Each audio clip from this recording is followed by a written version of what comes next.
So,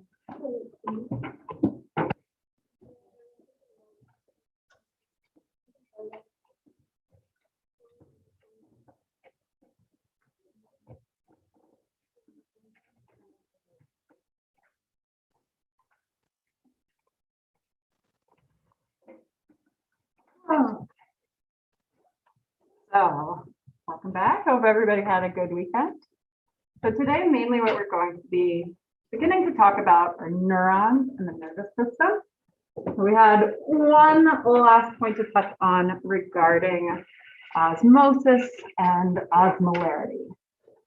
So when we were talking about osmosis and osmolarity, we saw that basically osmotic pressure, osmolarity, solute concentrations exert a pull on water. So a pull on water for it to move.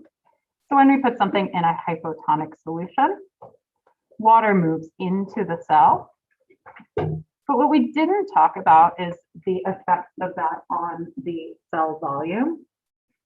Basically, it works the way you would expect. As water moves in, the volume increases. This actually increases in kind of direct proportion to the ratio here of the original osmolarity here. So here we saw that we had double osmolarity inside the cell, so the cell doubled in volume. And the reverse is also true. So here we see a cell shrinking in this hypertonic solution. It's halving in volume because of that ratio of the osmolarity here. So we can't have cells just change size. They don't necessarily have to increase to bursting, depending on what the difference here is in concentration. So there were more slides in this PowerPoint, but we're going to skip the stuff about epithelial cells, because we will talk about epithelia later as we get to blood vessels, as we get to systems where they're relevant. So for now, you can just cross all of these slides off. Yes. We're supposed to do them after the homework that went over like all of that stuff, because I did it. It was assigned. Yeah, it was assigned to still do that. We're just not going to go over it in lecture. Yeah. Okay. So as we're talking about neurons, I just want to give you guys a quick overview, because sometimes when we talk about neurons, it's a little easy to, what is it, like lose the forest for the trees, whatever that saying is. So where we're headed with neurons, when we have a neuron, I'm going to do this kind of Starburst thing. So I'm drawing a cell, a neuronal cell.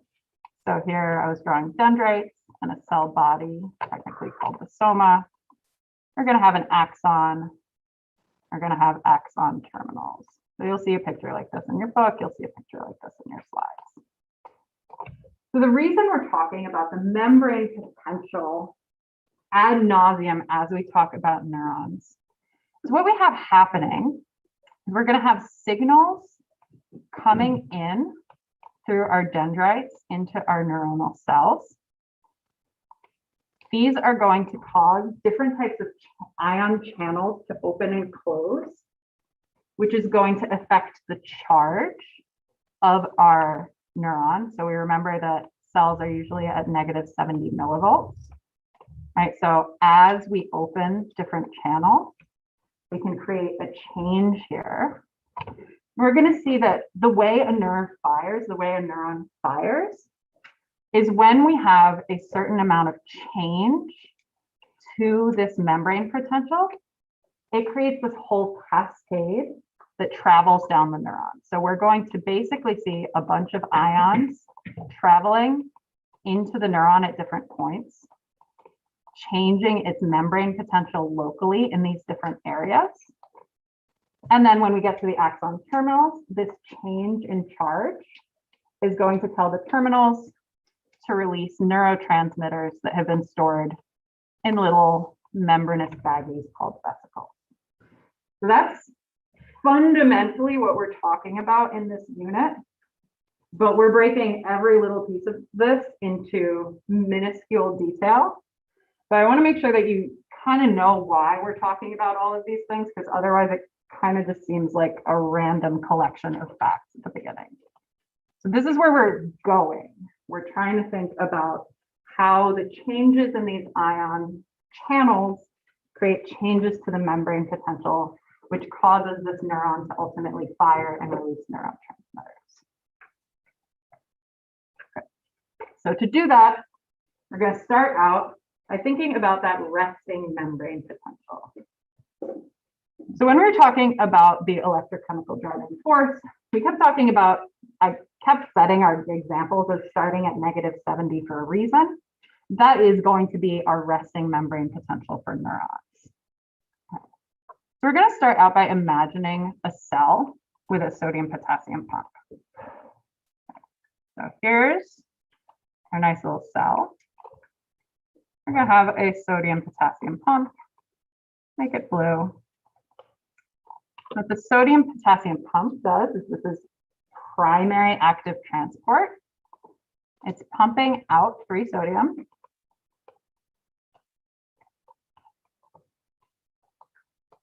And we're pumping in to potassium.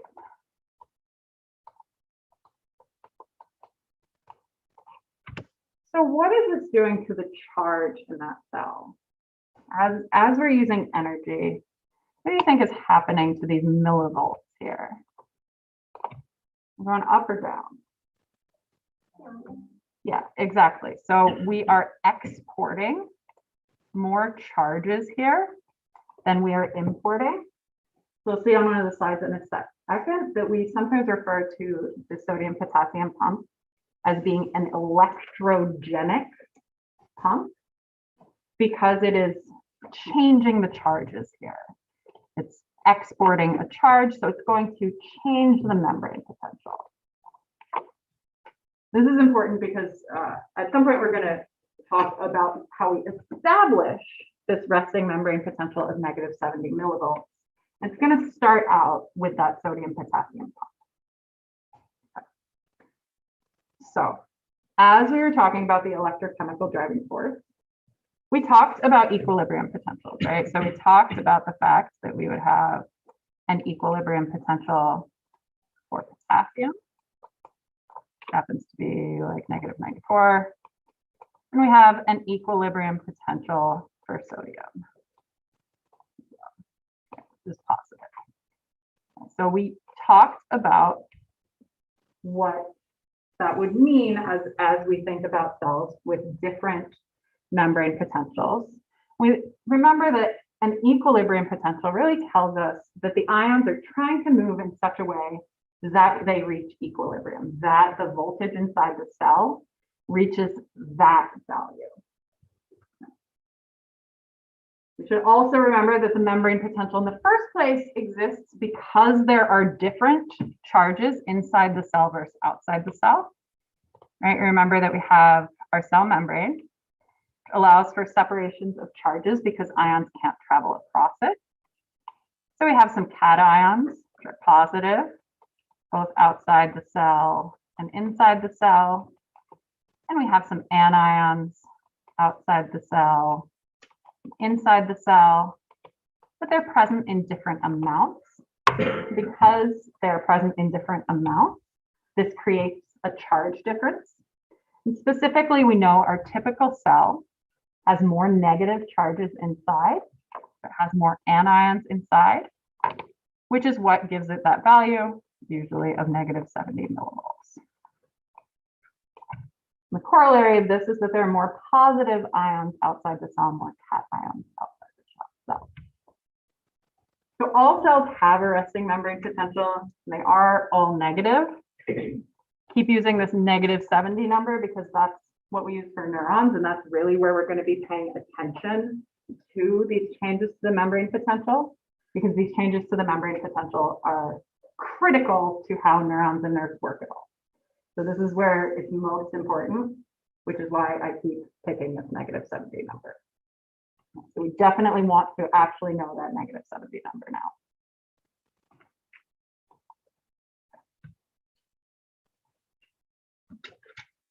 So Now we're thinking about why negative 70. Right, so why is this neuron at negative 70? In order to understand this, we need to think about what is happening with the ions that are affecting it, which in particular are our sodium and our potassium. So the ion concentration gradients are going to have an effect on the membrane potential, specifically the concentration gradients of sodium and potassium. The other thing that's going to have an effect on determining our resting membrane potential, and for neurons getting us to that negative 70, is the membrane permeability to the ions. Basically, how many channels we have open for sodium versus potassium. Because we can think of these membrane potentials as like building a force, right? Creating pressure for this electrochemical driving force. But in order for the ions to actually move, we need channels to allow them to pass through. So how many of these ions can pass through makes a difference for where kind of our set point, our resting membrane potential sits. And will make a difference for changes to this membrane potential as we start talking about action potentials and the firing of neurons. We're going to talk about a bunch of different but similar terms in this unit. So if you start getting confused about what exactly we're talking about, how these terms differ, you can consult back here. So right now we're talking about the membrane potential, which is just the difference in voltage specifically across the plasma membrane. We're talking about the voltage inside the cell versus the voltage outside the cell. The inside of the cell is negative at the resting membrane potential, which is why we keep seeing these negative numbers.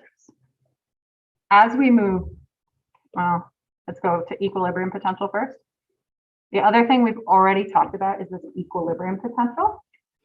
So that equilibrium potential is where our chemical forces and electrical forces are the same but in opposite directions.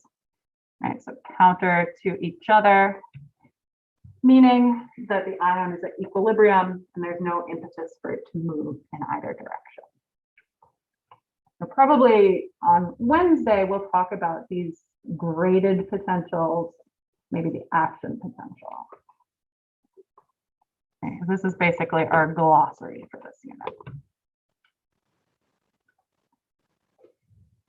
So when we're talking about that negative 70 millivolts, that resting membrane potential for our neurons, it's really kind of all set up by this sodium potassium pump. But the sodium potassium pump has multiple different effects here. So the fact that we have an electrogenic pump that's pumping out 3 sodium and only taking in 2 potassium, therefore exporting 1 net charge, right? So we're putting 1 positive charge out, which essentially acts as a negative inside the cell. That's accounting for about 20% of our resting membrane potential. But we have other stuff going on. So the other thing that we want to think about as we're thinking about what's going on with that sodium potassium pump.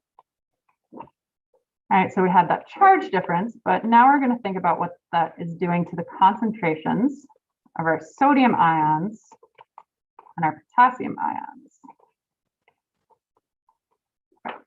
So if this pump has been going for a while, where are you going to see the buildup of, let's start with the potassium ions. Inside the cell or outside the cell? Yep. So we're going to have a lot of potassium ions building up inside the cell. And the opposite is going to be true for our sodium ions. So sodium is high outside, low inside. So what does that mean for the chemical driving force on sodium? Would that go in or out? I'll pick a different arrow color for a driving force. I'm going to pick a purple. Yeah. So for our chemical force, the sodium is going to be in, but our chemical force on potassium, which is concentrated inside the cell, is going to be out. Does everybody see why that's the case? So the fact that that is true, that we're building up these chemical forces with these concentration gradients, by running our sodium potassium pump is going to account for the rest of these differences in the resting membrane potential kind of indirectly, because by setting up these chemical forces, we're going to start affecting the electrochemical driving force, and then we're going to see subsequent movement of the ions. So they're going to move more after this.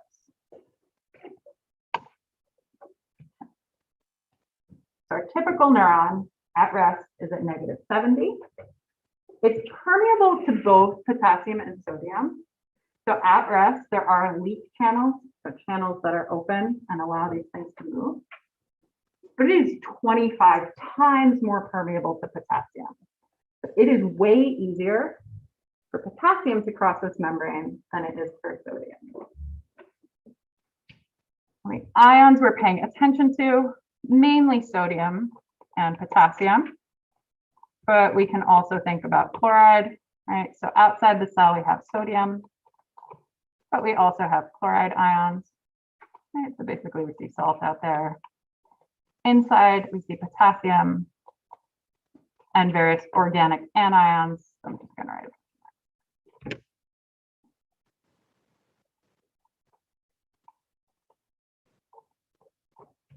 Okay. So here's where people often start to get a little mixed up. So the next kind of section that we're going to go through is how we would get to that -70, starting from a cell that had no membrane potential at all. Okay. So if you start to get confused as we're talking about this, bring yourselves back to the reality that resting point of -70 millivolts, that is the more important thing to understand. So we're now going to talk about how it's established, but in terms of prioritizing for moving forward and understanding action potentials, you want to focus on after we've already established the membrane potential. But here's basically how it would work. So if we start out with a cell that has no membrane potential, but we have this difference in potassium ions that we've just looked at, so they're concentrated inside the cell instead of outside the cell. We already said that this means our chemical force points out. So we're going to start to have diffusion of the ions through these ion channels, these leak channels. So we're going to start to drop down the membrane potential inside the cell.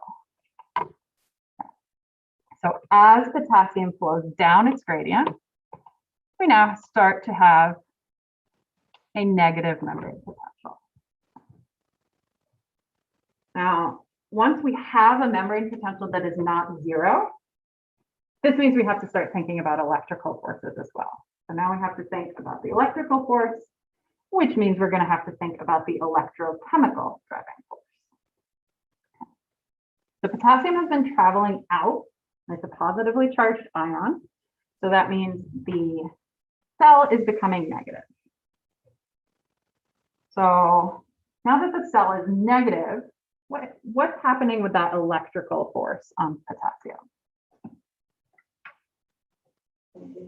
Yeah, right. So those positively charged potassium ions are attracted to the negatively charged membrane potential here. So we have an electrical force pointing in, right? So these opposites are attracting. We've made the situation a little more complex.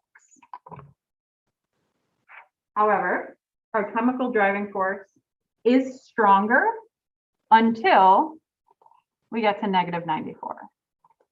And this has to do with external knowledge about like what the concentration gradients would be that we could measure empirically like in a lab or something. So this just is true for these cells. So at this point, at -94 millivolts, the cell is at equilibrium. Specifically, it's at the equilibrium potential for potassium. This means that our chemical and electrical driving forces are opposite in direction, but equal in magnitude. So we see our arrows are facing opposite directions, but they're the same size. So we remember So that's just the definition of the equilibrium potential, right? We talked about this in our last unit. An ion is at equilibrium when there's no net force for it to move, right? Because the chemical force is the same as the electrical force, but in opposite directions. Or you might say that the electrochemical force is zero, because that's what would happen if we added them together. One would be positive, one would be negative. They'd be the same magnitude, the same size. Okay. So that's what's going on with the potassium cell. Now we're going to think about a cell that's only permeable to sodium. So now we're thinking about a different cell before we put them together. So we have this different cell. It's permeable only to sodium. And we know that the outside is where our sodium is. And there's not very much sodium inside. So what's happening here? We have sodium moving in, right?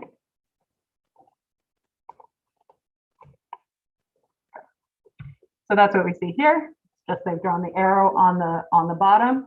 Right? If we drew the arrow on the top, it would be down, still moving into the cell in this image. So the chemical driving force on sodium is into the cell.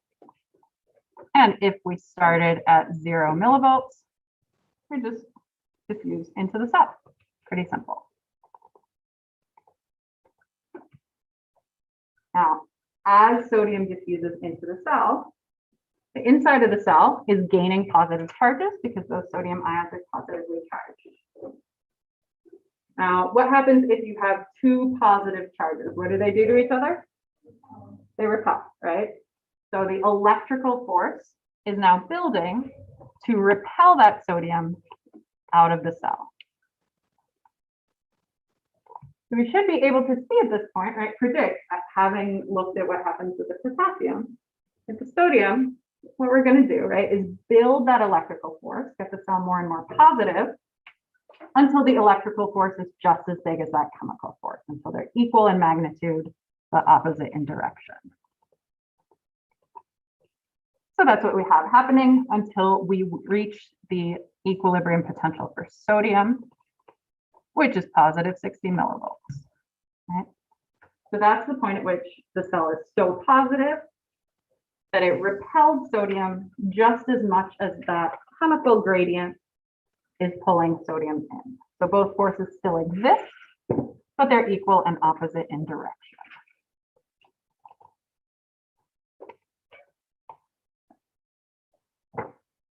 This means that we have two forces acting on that sodium. We have the chemical to move in, we have the electrical to move out, but the electrochemical force is going to be 0 when we're at positive 60 because that is our definition of the equilibrium potential.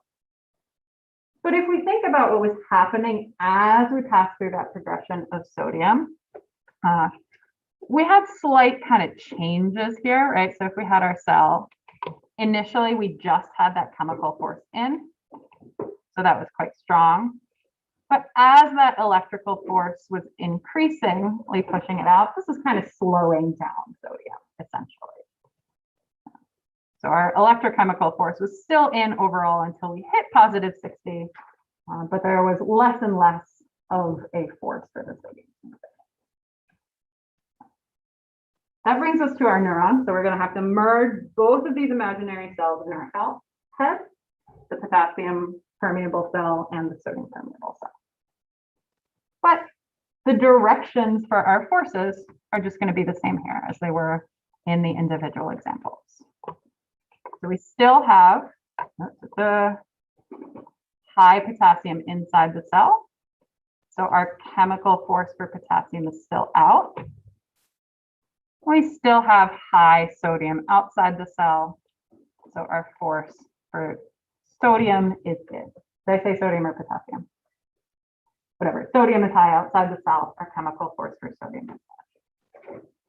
So we have these forces on these positive ions in opposite directions, right? So we do have a force for getting rid of positive charges, and we have a force for gaining positive charges. And as we talk in the future about what exactly the action potential is and how these membrane potentials shift, we'll want to come back to this and remember that.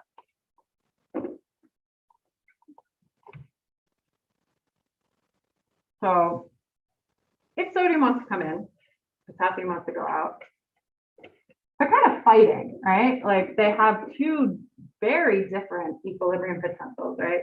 Our potassium is at -94, it wants to pull the cell down to -94.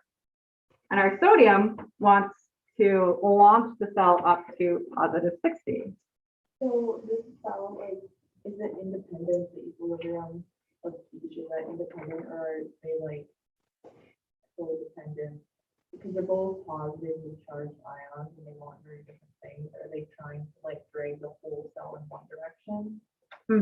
Yeah, they each have their own equilibrium potential.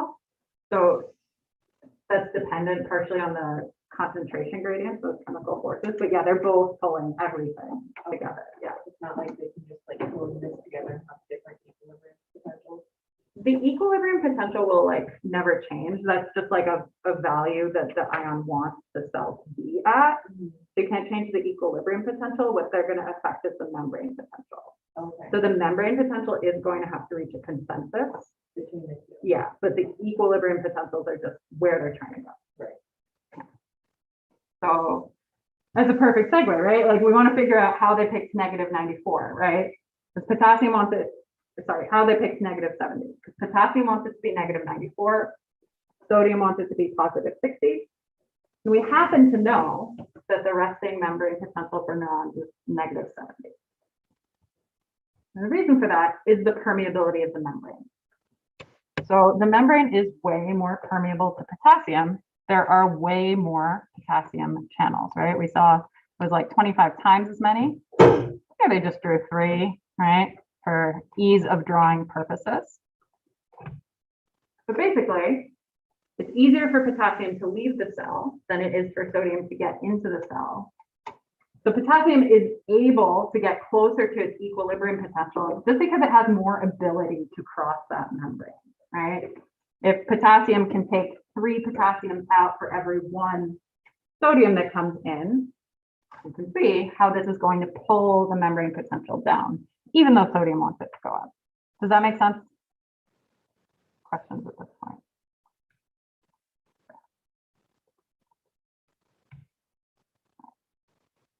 So those were the chemical forces, but when we talk about the electrochemical forces, it's going to work quite similarly. So we've been letting potassium escape, right? Lots of potassium was escaping because there's a chemical force and we had a bunch of channels. So our cell was getting more negative because of all that potassium and the sodium couldn't keep up. So this means that the potassium side of the cell is working just like that potassium only cell, right? The chemical force for potassium is drawing potassium out, cell is becoming more negative, so the electrical force for potassium is running in. But because this is affecting that actual membrane potential, our sodium side is a little different. Okay? So the sodium side of the cell, I have that chemical force for sodium in. But now what do we notice about the electrical force for sodium? Which direction was it pointing before in our sodium only cell? Out. Before it was out, but now we have both of them going in. So if this keeps happening, is sodium going to be able to reach its equilibrium potential? No. Not really, right? Like there's no force here pulling it out, right? Okay.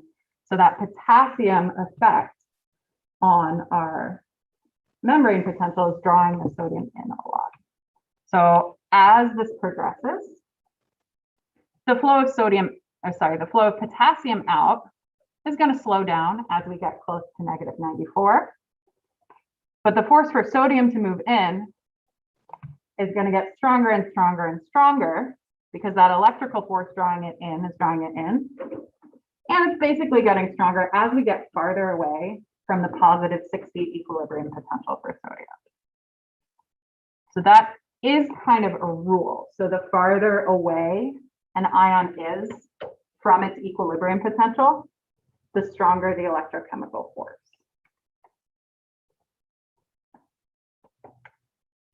The steady state between these two competing forces develops at -70 millivolts. So that's the point at which sodium trying to rush in is balanced out by the potassium rushing out. This is where they kind of reach their agreement point. So that's partially mediated, right, by the number of those ion channels, by the increased number of potassium ion channels. We're closer to the potassium membrane potential because we have more ways for potassium to get through that membrane. Our membrane is more permeable to potassium. This is a dynamic process. So we do have these leak channels allowing these ions to move. And so what's going to happen is this sodium potassium pump that kind of set it up in the first place is going to maintain it. So as we have sodium move into a cell, that sodium potassium pump can push the sodium back out, maintaining that sodium concentration gradient. And as we have all those potassiums leaving the cell, the sodium potassium pump brings some of it back into the cell, maintaining that gradient for the potassium so that these equal forces keep opposing each other in that same way.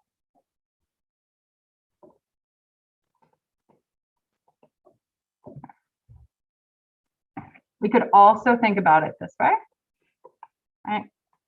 So our equilibrium potential for sodium was up at +60. Our equilibrium potential for potassium was down at -94. And at rest, our neuron sits here at the resting membrane potential of -70. So from this picture, and knowing that this is partially due to the permeability of that cell to potassium, what do you think would happen to the membrane potential if we opened a bunch of sodium channels? If we made it more permeable to sodium? Yeah, exactly. So if we were to open more channels, we'd see that we'd get closer up to that sodium equilibrium potential. And that's what we're going to see happening as we start to talk about action potentials throughout this week.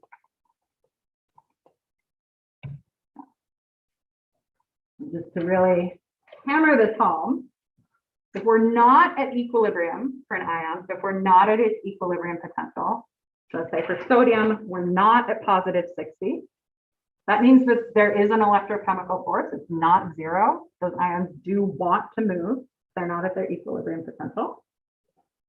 The net force goes in whichever direction takes us closer to that equilibrium potential.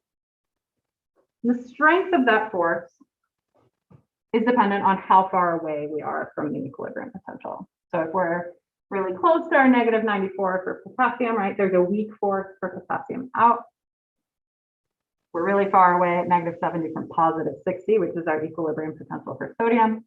So that electrochemical force for sodium to move in is quite strong. It just isn't happening because we don't have enough channels open to allow the sodium to move.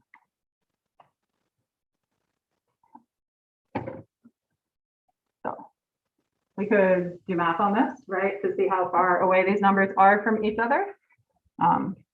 Probably won't need to, but if you are not sure how close you are to an equilibrium potential, one versus the other, you might subtract them, right?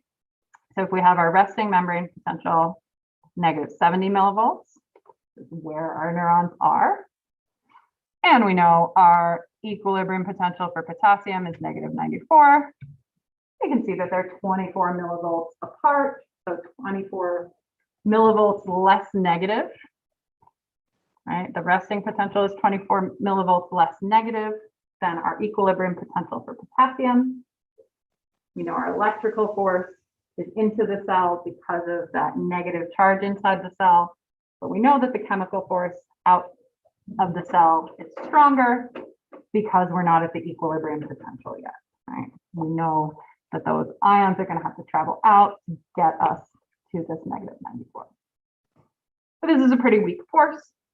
Potassium is flowing out of the cell, largely because the membrane is highly permeable to potassium. But relatively, these two membrane potentials are pretty close. Compared to sodium, right now we have a difference of 130, way bigger. And both forces, electrical and chemical, are into the cell, which means we have kind of a huge electrochemical force into the cell because we add them together. So the net force is strongly into the cell, and some sodium does get to flow into the cell, but because the membrane is not very permeable to sodium, we're not getting anywhere close to that positive 60. We're staying 130 millivolts away. And that's what we're going to see change when we talk about action potential.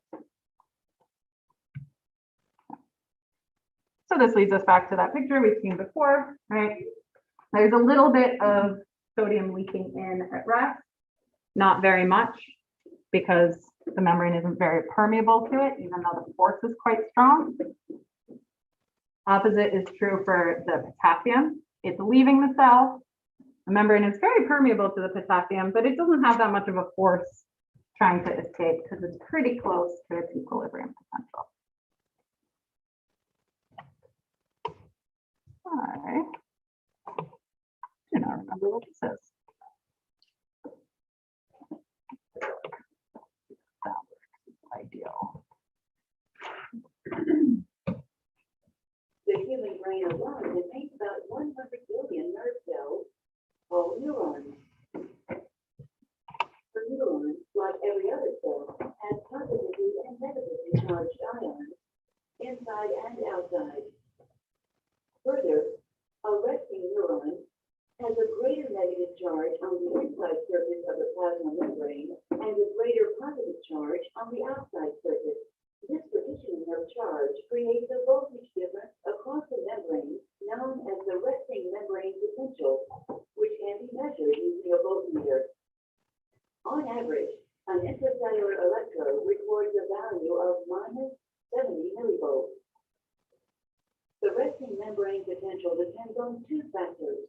First, it depends on the presence of sodium and potassium gradients across the plasma membrane. Specifically, there are more sodium ions outside the neuron than inside, and more potassium ions inside the neuron than outside. Second, the resting membrane potential depends on the differential permeability of the plasma membrane to sodium and potassium ions. Leak channels in the plasma membrane allow sodium and potassium ions to diffuse or leak down their concentration gradient. The membrane contains many more potassium leak channels than sodium leak channels. Thus, the membrane is much more permeable, or leaky, to potassium ions. As positively charged potassium ions leak out of the neuron, the inside surface of the membrane becomes negatively charged compared to the outside surface. If potassium was the only ion moving, the potential would stabilize at -90 millivolts. However, positively charged sodium ions leak into the neuron, which slightly offsets the negative charge and raises the voltmeter reading to -70 millivolts. Sodium-potassium pumps actively transport sodium ions out of the neuron and potassium ions back in, compensating for the sodium and potassium leak. Thus, the pumps help to maintain the resting membrane potential.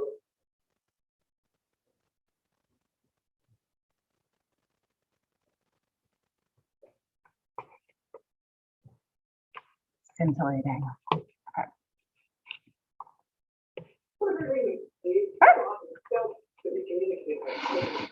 Guess we got more neuron stuff there.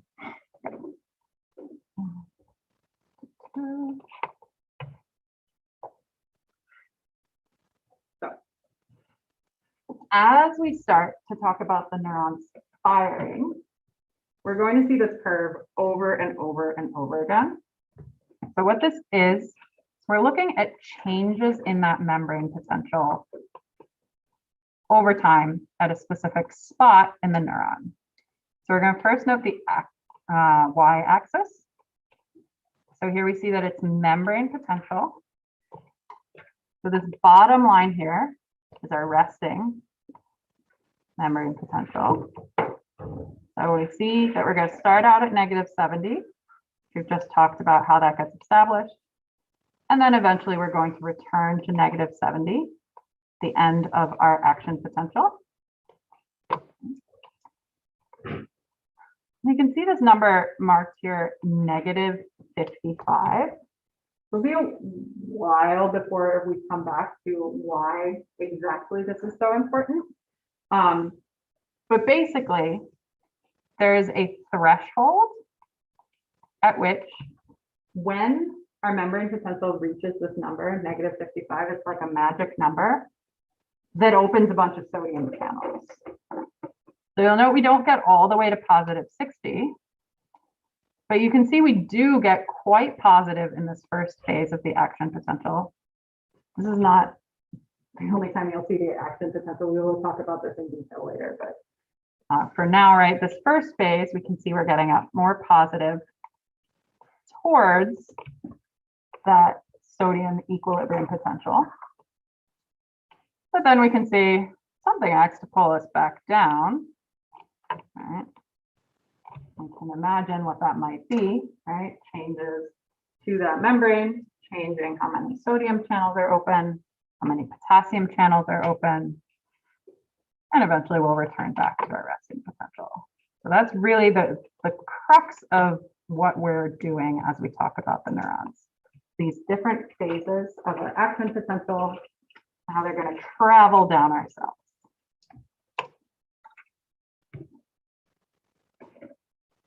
So I drew a sketchy little drawing before, but as we start to talk about the different kind of charges that build in our neurons, it is helpful to just take a quick look and define some terms.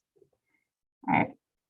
So a typical neuron, a stereotypical neuron looks like this. There are lots of different types of neurons that may look very different in life, but every time you see a neuron in the textbook, it's going to look like this one.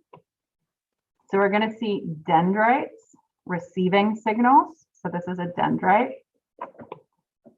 The soma of a cell, soma just means body. So later we'll see the word somatic referring to your body. But right now the soma is the nucleus, this part of the cell that contains the nucleus, the organelles. You're gonna have this special area called the axon hillock. So that's this triangular part basically. All right, so this kind of thicker part, right? This isn't a dendrite. This is our axon hillock leading into our axon. All right, so this is our axon, this long skinny bit. So that's where we're going to see our action potential traveling. That's where we're going to really be focusing on these changes to the membrane potential locally and changes to our channels. And then at the end of our neuron, we're going to see a bunch of axon terminals, right? Terminal end, so the ends of the axon. And this is where ultimately we're going to see the release of neurotransmitters. And then we might have, when we start to talk about synapses, right? Like we might have a dendrite here, for example, right? Leading us into another neuron, right? Okay, so we might see connections here at the end of the axon terminal.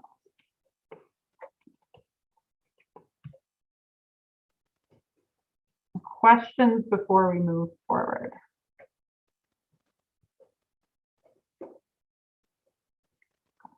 That's kind of to set up our baseline situation from whence we're going to like launch ourselves into our discussion of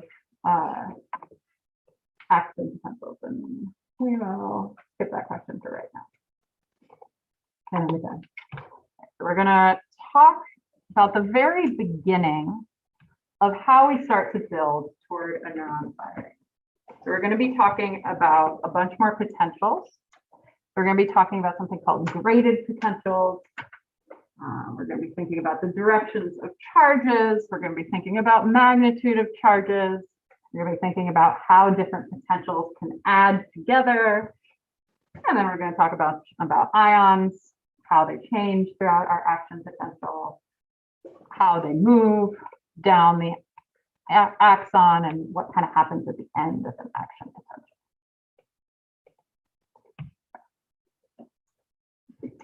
So first thing we're talking about is a graded potential. So I'm going to draw my little neuron at the bottom.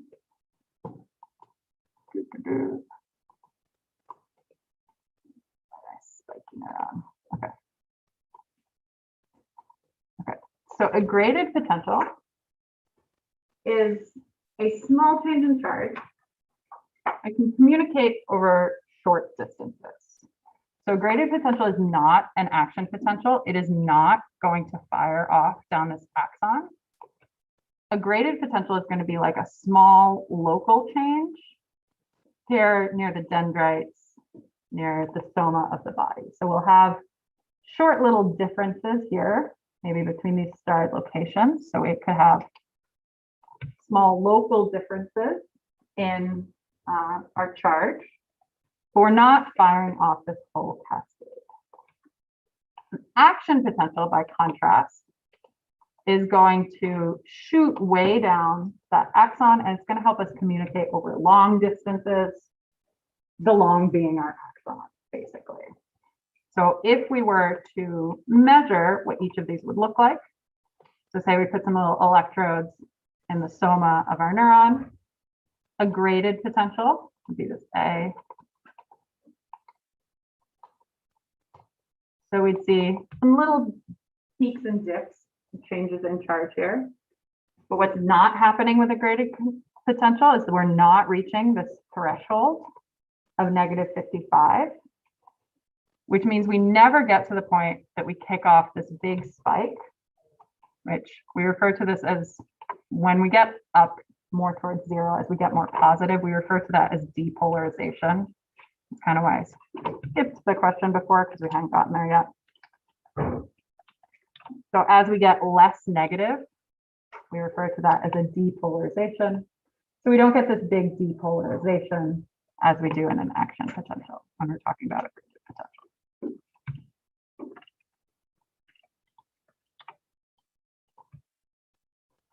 So what we're going to see as we move forward, we're going to start with these graded potentials, and we're going to start thinking about how they get added together, how we might get enough of them added together to hit this threshold and kick off our action potential. And we're going to stop there. Next time we'll pick up with that.